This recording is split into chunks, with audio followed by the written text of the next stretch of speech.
Hello everyone, मैं शेख शम्स बात कर लेते हैं निफ्टी बैंक निफ्टी के अंदर कल के दिन इंट्राडे लेवल क्या होगा। अगर मार्केट फ्लैट ओपन होती है तो क्या करना है, गैप अप ओपन होता है तो क्या करना है, गैप डाउन ओपन होता है तो क्या करना है।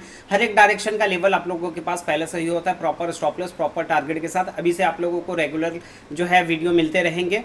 तो सबसे पहले यहाँ पे हम बात करेंगे निफ्टी की। तो निफ्टी के अंदर ये जो नीचे वाला लाइन है, ये लाइन 1 है, ये लाइन 2 है, ये लाइन 3 है, ये लाइन 4 है। लाइन 1 और लाइन 3 के नीचे जो है सेलिंग करना होता है, लाइन 2 और लाइन 4 के ऊपर जो है बाइंग करना होता है। पर कुछ रूल्स है, वो रूल्स को जो है हम यहाँ पे समझने की कोशिश करेंगे। और अगर आप लोगों को इस रूल्स को और अच्छे तरीके से समझना है तो आप लोगों को एंड स्क्रीन में हाउ टू यूज 4 लाइन ये वीडियो जरूर देखिएगा। इसमें जो है आपको रूल्स जो है पूरा प्रॉपर तरीके से समझा दिया गया है।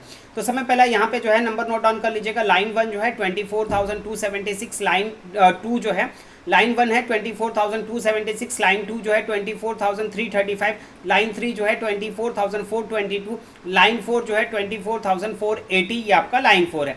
अब सपोज मान लेते हैं मार्केट यहाँ कहीं पे फ्लैट ओपन होता है, जहाँ कहीं पे क्लोज हुआ है, और यहाँ से प्राइस जो है नीचे की तरफ आता है लाइन 1 और लाइन 2 के मिड में, और यहाँ से अगर ये ऊपर की तरफ निकलता है और लाइन 2 ब्रेक कर देता है तो आप बाय साइड ट्रेड प्लान कर सकते हो। उस टाइम पे जो भी यहाँ पे प्रीवियस स्विंग का लो होगा वो आपका स्टॉप लॉस बनेगा। ऊपर की तरफ जो आपका फाइनल टारगेट होगा वो होगा 24,422, ये ऊपर की तरफ आपका फाइनल टारगेट बनेगा। सपोज मान लेते हैं मार्केट यहाँ फ्लैट ओपन हुआ, यहाँ से प्राइस नीचे की तरफ आया और रिटर्न होने की बजाय यहाँ पे लाइन 1 ब्रेक कर देता है, तो आप सेल कॉल एक्टिवेट कर सकते हो। उस टाइम पे जो भी यहाँ पे प्रीवियस स्विंग का हाई होगा वो आपका स्टॉप लॉस बनेगा। नीचे की तरफ जो आपका फाइनल टारगेट होगा वो होगा 24,050, आपका नीचे की तरफ आपका फाइनल टारगेट बनेगा। अब ये हो गया सिनेरियो कि अगर मार्केट फ्लैट ओपन हो गया, अगर प्राइस नीचे की तरफ आता है और यहाँ से किस साइड भी निकलता है, अगर ऊपर की तरफ निकलता है तो बाइंग, नीचे की तरफ निकलता है तो सेलिंग, वो आपको पता चल गया। लेकिन हो सकता है कि अगर मार्केट फ्लैट ओपन होकर ऊपर की तरफ चले जाता है लाइन 3 और लाइन 4 के मिड में, और यहाँ से जिस साइड भी निकलता है, अगर नीचे की तरफ निकलता है तो सेलिंग, उस टाइम पे जो भी यहाँ पे प्रीवियस स्विंग का हाई होगा वो आपका स्टॉप लॉस बनेगा। नीचे की तरफ जो आपका फाइनल टारगेट होगा वो होगा 24,335, जो आपका लाइन 2 होगा, ये नीचे की तरफ आपका फाइनल टारगेट बनेगा। सपोज यहाँ फ्लैट ओपन हुआ, यहाँ से प्राइस ऊपर की तरफ गया, रिटर्न होने की बजाय यहाँ पे लाइन 4 ब्रेक कर देता है, तो आप बाय साइड ट्रेड प्लान कर सकते हो। उस टाइम पे जो भी यहाँ पे प्रीवियस स्विंग का लो होगा वो आपका स्टॉप लॉस बनेगा।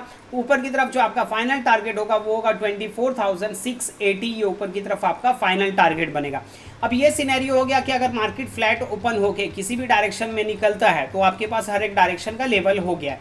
लेकिन अगर मार्केट फ्लैट ओपन होने की बजाय गैप अप ओपन होता है, मान लेते हैं यहाँ कहीं पे, और यहाँ कहीं पे अगर गैप अप ओपन होता है, ऊपर की तरफ ब्रेक करता है तो बाई, नीचे की तरफ ब्रेक करता है तो सेल। सेम सिनेरियो अगर यहाँ कहीं गैप डाउन ओपन होता है, नीचे की तरफ ब्रेक करता है तो सेल, ऊपर की तरफ ब्रेक करता है तो बाय। अब ये हो गया नॉर्मल गैप अप या normal gap down. In case अगर काफ़ी बड़ा गैप अप या काफ़ी बड़ा गैप डाउन ओपन होता है तो उस सिनेरियो में हम क्या कर सकते हैं। सपोज मान लेते हैं मार्केट यहाँ कहीं गैप अप ओपन होता है तो फर्स्ट 5 मिनट्स की कैंडल की क्लोजिंग का वेट करना है, और फर्स्ट 5 मिनट्स की कैंडल का हाई अगर ब्रेक कर देता है तो आप बाय साइड ट्रेड प्लान कर सकते हो फर्स्ट 5 मिनट्स की कैंडल के लो के स्टॉप लॉस के साथ। इनकेस अगर फर्स्ट 5 मिनट्स की कैंडल का हाई यहाँ पे ब्रेक नहीं करता और यहाँ से प्राइस नीचे की तरफ आ जाता है लाइन 3 और लाइन 4 के मिड में, और यहाँ से जिस साइड भी निकलता है, ऊपर की तरफ निकलता है तो बाइंग, नीचे की तरफ निकलता है तो सेलिंग। उस टाइम पे जो भी यहाँ पे प्रीवियस स्विंग का हाई या लो होगा वो आपका स्टॉप लॉस बनेगा। सेम सिनेरियो अगर यहाँ कहीं गैप डाउन ओपन होता है तो फर्स्ट 5 मिनट्स की कैंडल की क्लोजिंग का वेट करना है।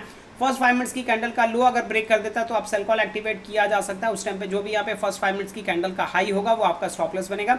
नीचे की तरफ जो है आपका जो टारगेट फाइनल बताया वो टारगेट के लिए प्लान कर सकते हो। इनकेस अगर फर्स्ट 5 मिनट्स की कैंडल का हाई लो ब्रेक नहीं करता है तो यहाँ से जो है अगर प्राइस ऊपर की तरफ चले जाता है लाइन 1 और लाइन 2 के मिड में, और यहाँ से जिस साइड भी निकलता है, नीचे की तरफ निकलता है तो सेलिंग, ऊपर की तरफ निकलता है तो बाइंग। उस टाइम पे जो भी यहाँ पे प्रीवियस स्विंग का हाई या लो होगा वो आपका स्टॉप लॉस बनेगा। अब ये जो रूल्स बताया यही रूल्स आपका बैंक निफ्टी में भी अप्लाई होगा, और यही रूल्स आपका जो है निफ्टी में भी अप्लाई होगा। और इस रूल्स को और अच्छे तरीके से डीपली समझना है तो आप लोग जो है आप लोग हाउ टू यूज 4 लाइन ये वीडियो जरूर देखिएगा। अब यहाँ पे बात करेंगे बैंक निफ्टी की, तो बैंक निफ्टी के अंदर नंबर नोट डाउन कर लेंगे। लाइन 1 जो है 53,785, लाइन 2 जो है 54,042, लाइन 3 जो है 54,500, और लाइन 4 जो है 54,756, ये आपका लाइन 4 है। अब यहाँ पे लाइन 2 से निकलता है तो लाइन 3 का टारगेट होगा, और लाइन 3 से नीचे की तरफ निकलता है तो लाइन 2 का फाइनल टारगेट बनेगा। लेकिन अगर लाइन 4 के ऊपर निकलता है तो ऊपर की तरफ जो आपका फाइनल टारगेट बनेगा वो होगा 55,330, और लाइन 1 के नीचे निकलता है तो नीचे की तरफ जो आपका फाइनल टारगेट होगा वो होगा 53,240, आपका नीचे की तरफ आपका फाइनल टारगेट बनेगा। अगर आप लोगों को कुछ डाउट्स है तो आप लोग कमेंट करके ज़रूर पूछ सकते हो, तो ताकि मैं नेक्स्ट वीडियो में जो उस चीज़ को और अच्छे से एक्सप्लेन कर सकूँ। चलिए मिलते हैं कल के दिन, बाय, टेक केयर।